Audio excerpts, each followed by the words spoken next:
안녕하세요 여러분, 성공합시다. 오늘 본문의 내용은 새 언약의 파워예요. 우리는 새 언약 속에 있잖아요. 근데 이 새 언약의 능력이 얼마나 큰지를 모르면 너무 안타까운 일이에요. 자, 한번 들어가서 제대로 알아보는 시간이 되면 좋겠어요. 1절, 지금 우리가 하는 말의 요점은 이러한 대제사장이 우리에게 있다는 것이라. 그는 하늘에서 지극히 크신 이의 보좌 우편에 앉으셨으니 성소와 참 장막에서 섬기시는 이시라. 이 장막은 주께서 세우신 것이요 사람이 세운 것이 아니니라. 히브리서는 복잡한 논증 이후에 새로운 내용을 소개하기 전에 주요한 개념을 밝히고 있어요. 여기서도 지금까지 했던 말의 요점, 요점이니까 중요한 점에 대해서 다시 한번 정리해주고 있어요. 자, 지금까지 했던 말은 뭔가요? 네, 맞아요.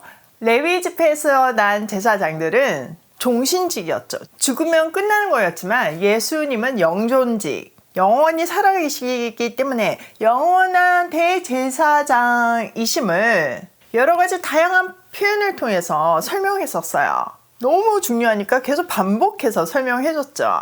지금 이 편지는 로마 제국의 물리적인 핍박과 유대교의 회유 속에서 떠내려가게 생긴 1세기 성도들에게 주어진 거잖아요. 또 정보의 홍수 속에서 떠내려가기 직전에 우리에게 이 영원한 대제사장이 있음을 기억하며 그것을 단단히 붙들라고 말하고 있어요.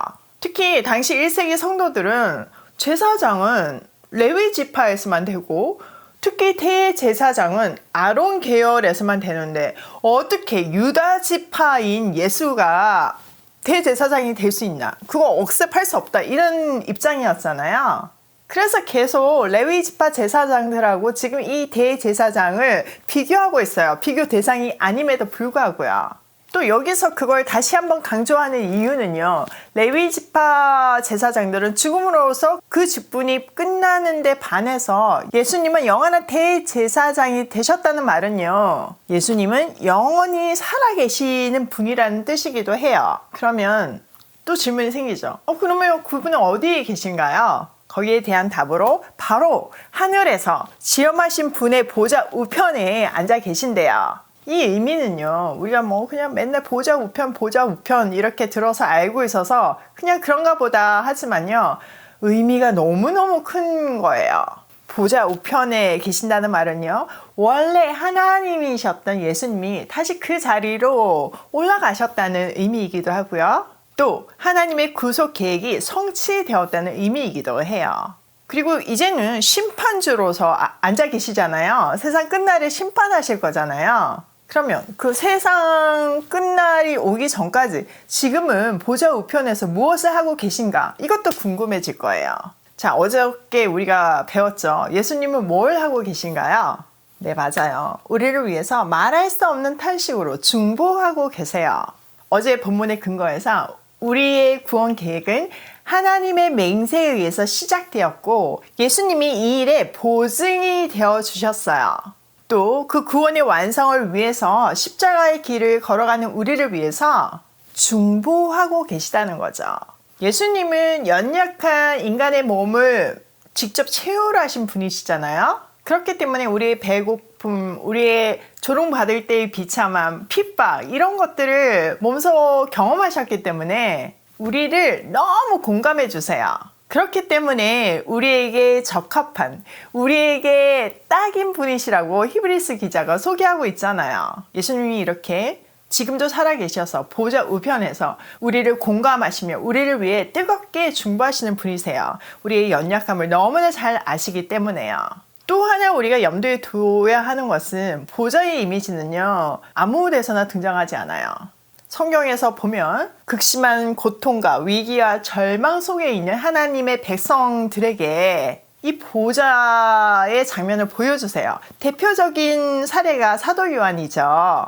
그가 정말 주님을 위해서 살다가 이제 밤모섬에 유배되었잖아요. 그때 그에게 천사의 모습을 보여주셨어요. 그게 요한계시록이에요. 그가 듣고 믿고 있던 그 보좌를 실제로 보여줌으로 해서 요한은 마지막 힘을 내었을 거예요. 마찬가지예요. 그 심한 고난 가운데 있는 1세기 성도들에게 히브리서 기자는 보좌를 설명해 주면서, 그러니까 표현해 주잖아요. 묘사해 주면서 힘을 내라고 말하고 있는 거예요.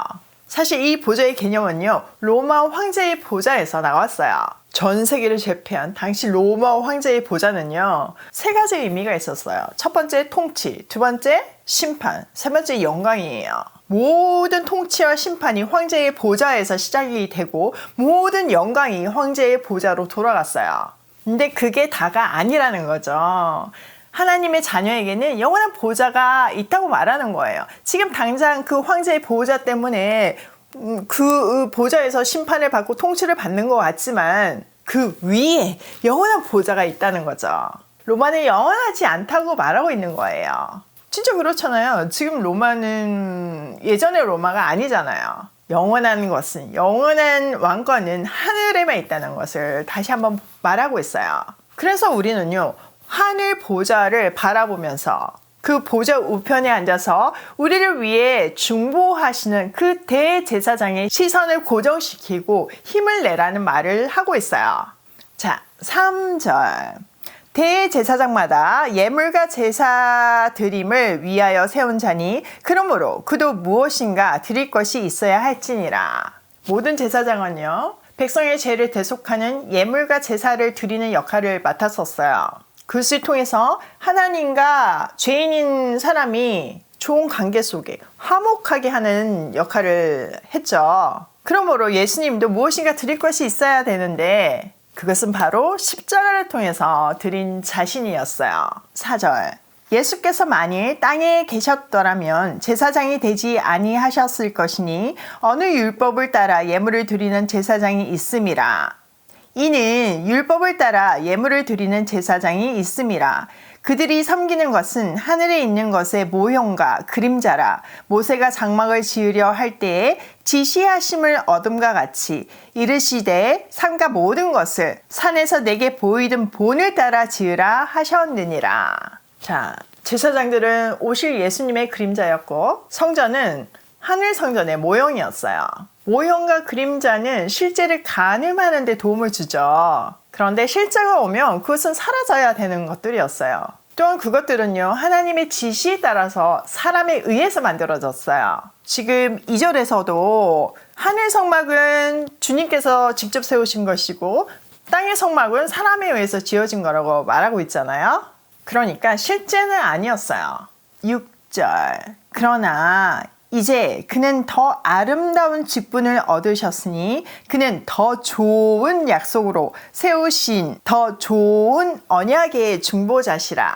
자, 모형과 그림자가 아닌 이제 실제가 오셨어요. 그래서 그리스도께서는 구약의 제사장들과 비교도 안 되는 더 훌륭한 더 좋은 직분을 맡으셨대요. 그는 더 좋은 약속을 바탕으로 세운 더 좋은 언약의 중보자시래요.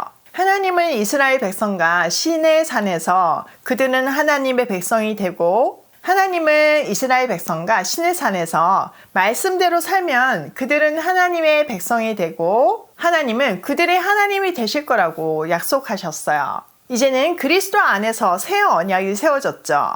이 새 언약은 마음판에 새겨진 언약이에요. 예레미야 31장에 있죠. 그것을 8장에서도 다시 한번 언급하고 있는데요. 11절. 또 각각 자기 나라 사람과 각각 자기 형제를 가르쳐 이르기를 주를 알라 하지 아니할 것은 그들이 작은 자로부터 큰 자까지 다 나를 알미라.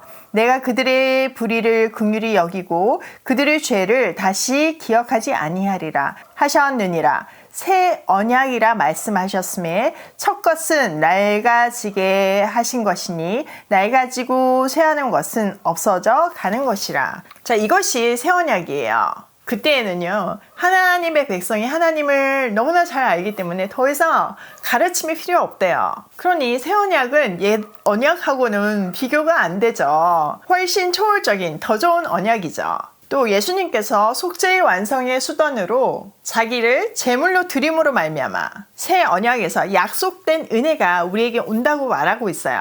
우리는 이 소망을 붙들고 하나님께 나아감으로 구원의 완성에 이르러야 해요. 그 십자가의 길을 잘 완주할 수 있도록 예수님께서 중보하시고 보증하시고 계시잖아요. 그러니까 우리는 할 수 있어요. 자, 오늘 내용을 우리 삶에 한번 적용을 하면 첫 번째, 보좌 우편에 계신 그 큰 의미를 기억하자.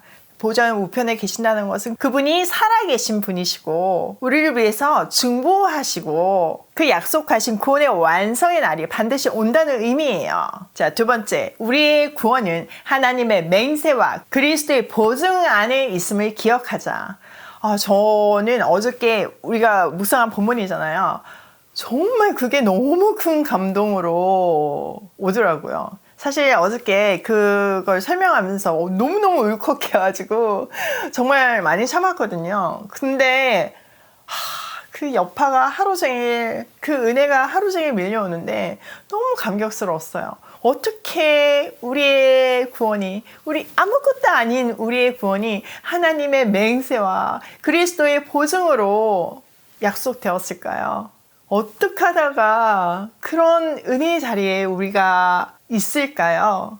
정말 상상도 안 되고 가늠조차 안 되는 놀라운 우리를 향하신 하나님의 사랑을 정말 말씀을 통해서 알게 되는 것 같아요.